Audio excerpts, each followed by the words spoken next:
Hello everyone, how are you doing? This is MD Tech here with another quick tutorial. In today's tutorial I'm going to show you guys how to hopefully resolve if you're getting the Windows cannot access the specified device path or file error on your Windows computer.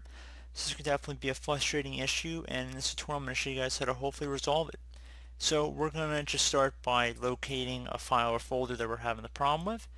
So let's say I go over to documents here, and let's say it's just this particular folder I'm having the problems reading or writing to. I'm going to right click on the folder, and then I'm going to left click on properties. You want to go ahead and left click on the security tab. And now underneath the group or user names, you want to click the name to see the permissions that you have. So if you do system, you can see what the permissions are down here, and it would apply for all of them as well. So if you scroll down, so once you're on this security tab, you want to go down and left click on advanced. Now you want to left click on add right here. So left click on add. And now that we're here, you want to go ahead and left click on select a principal. Left click on advanced. Left click on find now.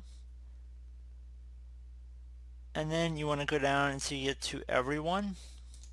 Left click on that. Double click on it. Once you've done that, left click on OK here.